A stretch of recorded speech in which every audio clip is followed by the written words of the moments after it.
She looked at him like he was nobody. A billionaire walking into a private hospital. Impatient. Entitled. Used to people moving out of his way. The nurse at the desk didn't move fast enough. So he complained. Loudly. In front of everyone. Called her incompetent. Demanded she be removed from his floor. And she was. No argument. No defense. She just quietly packed her things and walked out. The hospital didn't even call her. They sent an email. That was a Tuesday. By Friday, everything had changed. Not for her. For him, because what that billionaire didn't know, what nobody thought to mention, was that her brother had spent the last 11 years building something that this man desperately needed. And he was about to find out exactly what it means to humiliate the wrong family. His name was Gerald Harmon, 53 years old, self-made, telecommunications, worth somewhere north of $2 billion. He had a reputation in Atlanta for getting what he wanted, and for making sure people who slowed him down paid a price for it. He'd checked into Northside Hospital's private wing on a Wednesday morning. Routine cardiac procedure. Low risk. Quick recovery. At least that's what his doctors told him. The nurse at the intake desk was calm, professional. He asked a question. She answered it carefully, by the book. He didn't like the answer, so he asked again, louder this time. She repeated herself. That's when he called the floor manager over. Told him the nurse was rude, dismissive, clearly not fit for that department. The floor manager didn't push back. Men like Gerald Harmon didn't get pushed back on. Not in that hospital. Not in that wing. The nurse was reassigned by that afternoon. No formal complaint filed. No investigation. Just a quiet removal that everyone pretended hadn't happened. And Gerald Harmon went into his procedure feeling satisfied. Like order had been restored, but 3 days later, he was still in that hospital. The procedure had gone fine. What came after hadn't. A complication. Rare. Serious. The kind that required a very specific specialist. And the hospital only knew one man in the entire southeastern United States who had the exact experience to handle it. They made the call. The specialist picked up on the second ring. He listened carefully. Then he asked one question. He asked for the patient's name. The hospital coordinator read out the name. Gerald Harmon. There was a pause on the line. Not long. Maybe 3 seconds. But the coordinator noticed it. The specialist said he'd call back within the hour. He didn't call back. He showed up. Dr. Marcus Webb. 47 years old. Trained at Johns Hopkins. Spent 6 years working cardiac complications in underserved communities across Georgia and Alabama. He walked into Northside Hospital quietly. No entourage. No assistant. Just a man with a bag and a very particular look on his face. The attending physician briefed him in the hallway. Showed him the scans. Walked him through the timeline. Dr. Webb listened without interrupting. Then he asked to see the patient's full intake file.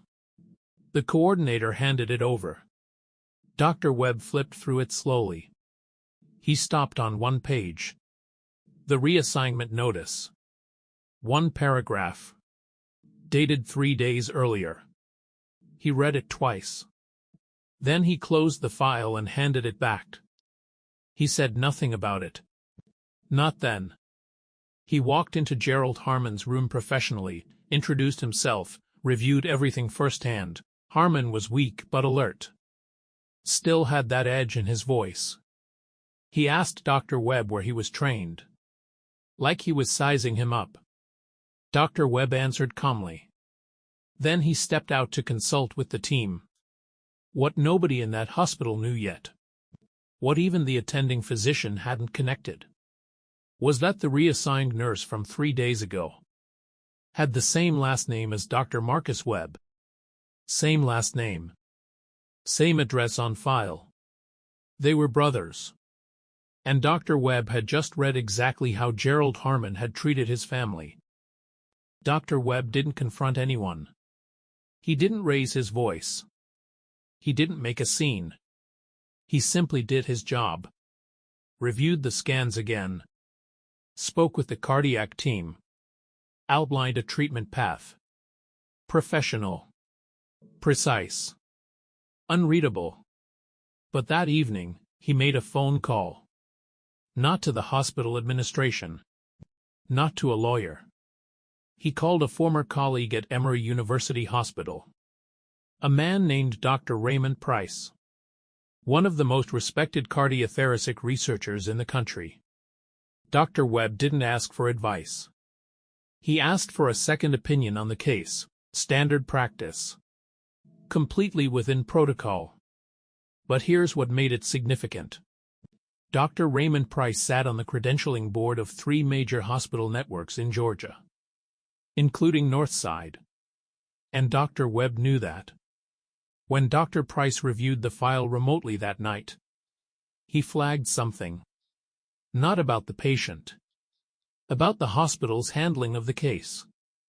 Specifically, the reassignment of a licensed medical professional. Without documentation, without cause, without a formal review. That was a compliance issue.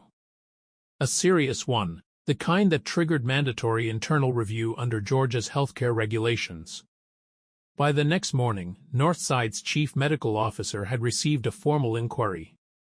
Not from Dr. Webb. From the credentialing board itself. Gerald Harmon was still in his hospital bed. Still waiting on his treatment plan.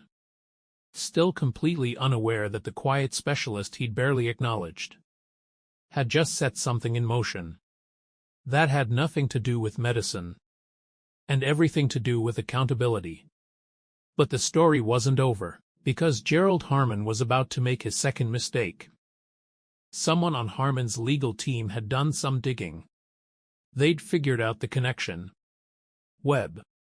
The specialist. The reassigned nurse. Same last name. Same family. They brought it to Harmon directly. He didn't see it as a warning. He saw it as leverage. That afternoon, Harmon's attorney contacted Northside's legal department. Demanded that Dr. Webb be removed from the case. Conflict of interest, they called it.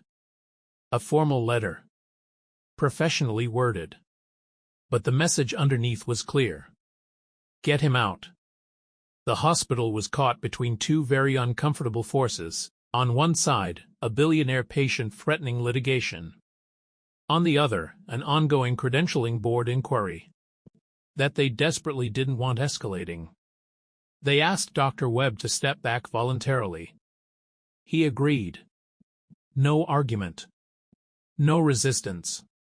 He simply nodded, collected his notes, and walked out of the building. Just like his brother had. Quietly. And that's when things started unraveling for Gerald Harmon. Because the treatment plan Dr. Webb had outlined was the only one the attending team felt confident executing. Without him, they were back at the beginning, and Harmon's condition wasn't stable enough to wait. His own physicians began pushing back against the legal team privately. One of them went on record with the credentialing board directly. Stated clearly that patient care had been compromised by non-medical interference. That statement triggered a second inquiry. This one wasn't about the reassigned nurse. This one was about Gerald Harmon himself. Whether his actions inside that hospital had directly endangered his own medical outcome. It was the kind of inquiry that didn't stay quiet. Not in Atlanta, not when the name Gerald Harmon was attached to it. The story leaked. Not through the media. Not through a press release. Through Atlanta's medical community. which, in many ways, is worse. Doctors talk. Administrators talk.